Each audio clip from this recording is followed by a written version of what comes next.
this entire war right now and all of the entire unrest in the world by the nation of peace, Islam. The real truth behind the nation of the religion of peace, Islam, is not P-E-A-C, P-I-E-C.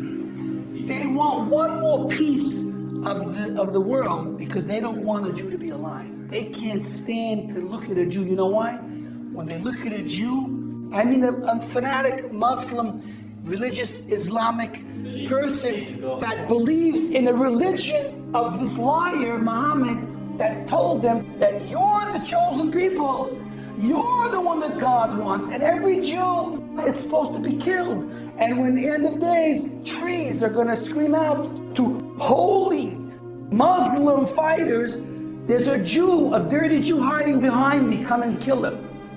That's what they believe. Let's not be fooled ourselves.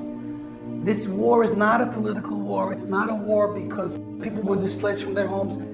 The nation of Islam, this nation of peace, wants one more piece, P-I-E-C, of this globe. Because they can't stand to see a Jew alive and in their face. You know why? When you look at truth and you're a liar, you feel it, you know it. They want to get rid of us because they want to be able to live happily after with their lie. They ultimately are God's enemies because they're killing God's people and they're destroying His world. But unfortunately and ironically and almost insanely, they believe in the same God, and when they come to kill us, they scream, God is great, which is actually another level of a desecration of God's name. God's enemies are calling out His own name when He kills and does evil in God's world. And that's something else we should be suffering over. When will God's name and glory be restored? Monsters are taking the credit for being God's people, calling out God's name to do evil in this world.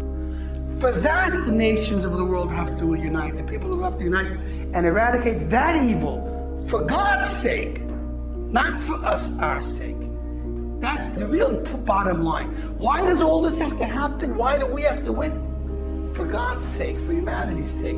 Because how dare these lying savages full of hate that can't look a Jew in the mirror because we prove that he's a liar.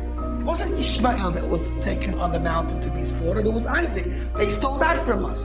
They stole our holy Beis HaMikdash place from us. Don't mess with Al-Aqsa.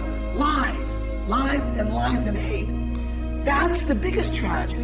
They're lying in the name of God and have gotten billions and billions of people to believe that the God of heaven and earth wants to see us dead, wants to see us raped and suffered and murdered.